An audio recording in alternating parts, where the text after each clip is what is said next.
বন্ধুরা, আশা করি সবাই ভালো আছেন এবং সুস্থ আছেন।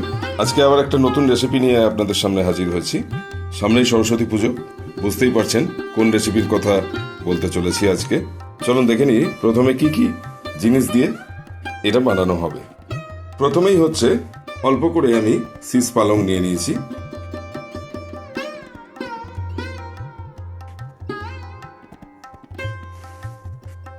তারপরে নিয়ে নিয়েছি ছোট সাইজের বেগুন, তিনটে 6টা। তারপরেই নিয়েছি এখানে দেখুন সব জোড়া কড়াইশুঁটি।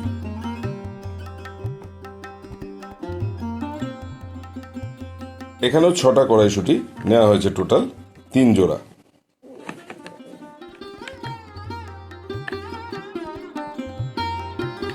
ধুয়ে পরিষ্কার করে নিয়েছি। শিমটাও অবশ্যই দেখুন জোড়া শিম ব্যবহার করেছি এখানে, 3 জোড়া শিম 6টা। আর নিয়েছি রাঙা আলু 6 পিস। আর নর্মাল আলু যেটা আমরা রেগুলার খাই সেই আলু 6 পিস, মিডিয়াম সাইজের। খুব বড় নেবেন না অবশ্যই, কারণ গোটা সেদ্ধতে ব্যবহার করতে গেলে সিদ্ধ করাটা তখন সমস্যা হবে, যদি আপনারা প্রেসার কুকারে না করে কড়াইতে করেন সেক্ষেত্রে। আর প্রেসার কুকারে করলে অবশ্যই নিতে পারেন। নতুন আলু 6 পিস। তাহলে এই 6 রকমের আইটেম, মানে আমি এখানে শীষ পালং, বেগুন, কড়াইশুঁটি, শিম, রাঙা আলু বা লাল আলু এবং নর্মাল আলু, এই 6 রকম আইটেম দিয়ে গোটা সেদ্ধটা তৈরি করব। সবকিছুই 6টা নেওয়ার কারণ হচ্ছে, যেহেতু ষষ্ঠী, মায়েরা তাদের সন্তানের কল্যাণের জন্য এই শীতল ষষ্ঠীটা করেন। দীর্ঘকাল এটা চলে আসছে এইভাবেই। সরস্বতী পুজোর রাত্রে এটা বানানো হয়, পরের দিন কোনো রান্নাবান্না হয় না। পরের দিনে এটা ঠান্ডা ভাতের সঙ্গে ঠান্ডাভাবে খাওয়া হয়। এর মধ্যে এবার আমি বাকি ইনগ্রেডিয়েন্টস যেগুলো দেবো সেগুলো রান্না করতে করতে বলে দিচ্ছি। তাহলে চলুন বানিয়ে নেওয়া যাক শীতল ষষ্ঠীর গোটা সেদ্ধ বা ঘটি বাড়ির প্রসিদ্ধ গোটা সেদ্ধ। দেখুন বন্ধুরা, এর সঙ্গে আমি গোটা মুগ নিয়ে নিয়েছি, জলে ভিজিয়ে রেখে দিয়েছি।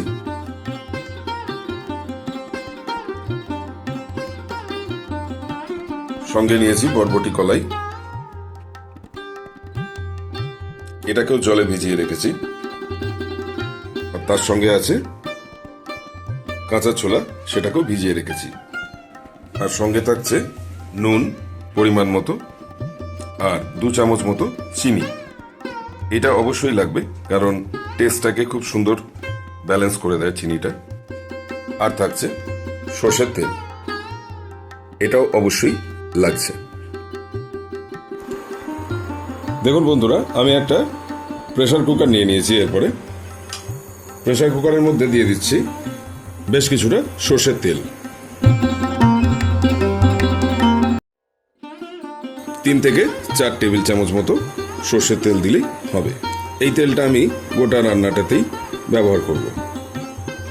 দেখুন বন্ধুরা, তেল একদম গরম হয়ে ধোঁয়া বেরোচ্ছে। আমি এর মধ্যে এবার দিয়ে দিচ্ছি একটা বড় সাইজের তেজপাতা, 2টো শুকনো লঙ্কা, আর দিচ্ছি 1 চামচ 5 ফোড়ন।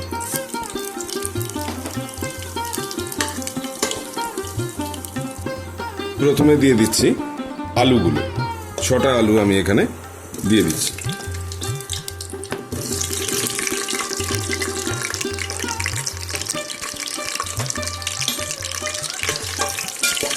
গোটা সেদ্ধ রান্নার সময় আলুতে কোনো রকম কাটস বা কাঁটা চামচ দিয়ে ফুটো করে দেয়া, এরকম কোনো কিছু করা যায় না। এটা সম্পূর্ণ গোটাই দেয়া হয়।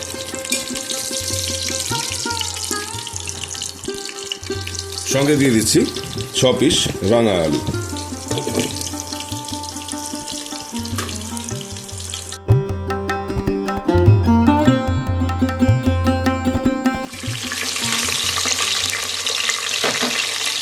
দু 3 মিনিট নাড়াচাড়া করে নিয়ে এর মধ্যে দিয়ে দেবো এবার গোটা বেগুনগুলো।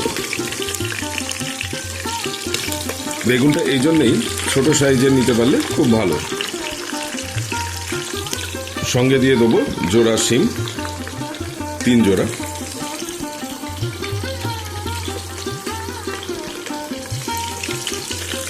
এরপরে দিয়ে দিচ্ছি কড়াইশুঁটিগুলি। কড়াইশুঁটিগুলো দেখুন জোড়া জোড়া।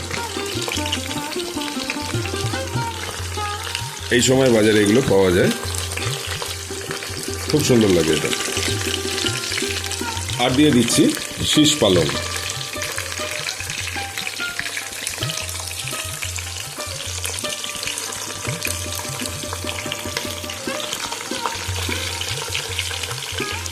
বেশি লম্বা হলে এইভাবে গোল করে ঘুরিয়ে প্রেসার কুকারে দিয়ে দেওয়া যায়।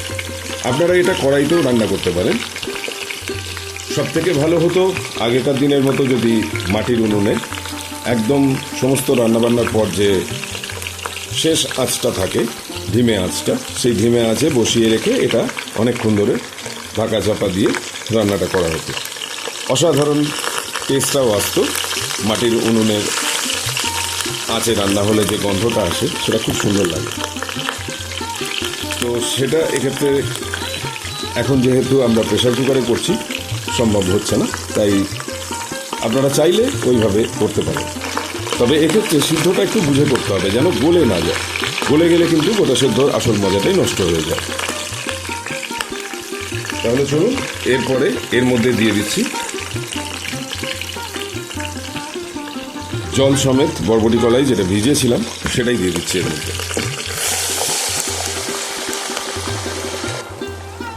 গোটা মুখটাকেও আমি জল সমেতই দিয়ে দেবো, কারণ অনেকটাই জল লাগবে। কারণ এরপরে আমরা এখানে আর জল ব্যবহার করব না। আর দিয়ে দিচ্ছি ভেজানো ছোলা। আর দিয়ে দিচ্ছি এর মধ্যে 6টা কাঁচা লঙ্কা, একদম মোটা সমেত। এবার দেবো পরিমাণ মতো নুন আর 2 চামচ চিনি।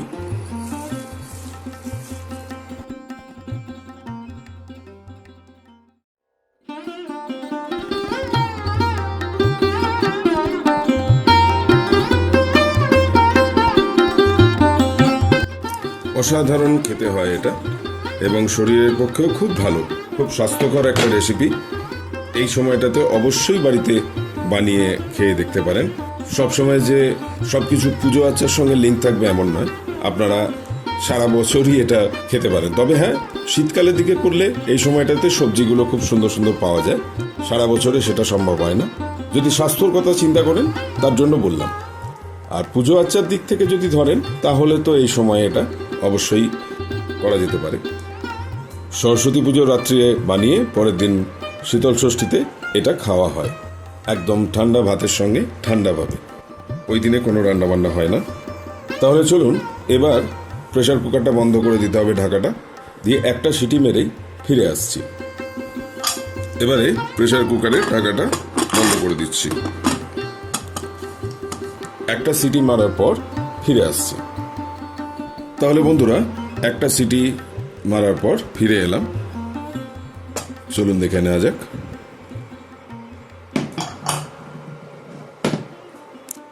অসাধারণ একটা গন্ধ এলো নাকি। কেমন সিদ্ধটা হয়েছে দেখুন, খুব সুন্দর সিদ্ধ হয়েছে, একদম নরম হয়ে গেছে, অথচ আবার ডাঁটো ডাঁটো আছে। আলুটাও খুব সুন্দরভাবে সিদ্ধ হয়ে গেছে, দেখুন সহজেই গেঁথে গেল। তাহলে চলুন বন্ধুরা, এবার এটা একটা পাত্রে ঢেলে সার্ভ করে দেখানো যাক।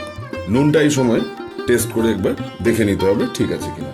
সবাইকে একই কথা বলবো, যারা এখনো আমার চ্যানেলটিকে সাবস্ক্রাইব করেননি তারা অবিলম্বে অনুরোধ রইল সাবস্ক্রাইবটা করে রাখবেন, যাতে নতুন নতুন রেসিপির ভিডিও আপলোড করলে সবার আগে আপনার কাছে নোটিফিকেশন পৌঁছে যায়। তার জন্য সাবস্ক্রাইবের পাশে থাকা বেল আইকনটিকে অলে সেট করে রাখবেন। আর সবাই সুস্থ থাকবেন, ভালো থাকবেন। হ্যাপি সরস্বতী পুজো। সবাই সরস্বতী পুজো খুব ভালো কাটান। আর তার সঙ্গে যারা ভ্যালেন্টাইন ডে পালন করবেন তাদের জন্য অনেক শুভেচ্ছা রইল, অনেক ভালোবাসা রইল। খুব ভালো কাটান। আর সঙ্গে আমার বংদিশারি কিচেন চ্যানেলটি দেখতে একদমই ভুলবেন না। তাহলে আবার দেখা হচ্ছে নতুন রেসিপি নিয়ে নতুন সপ্তাহে। আজকের মতো এখানেই শেষ করছি। একটু পরে সার্ভ করে দেখাচ্ছি।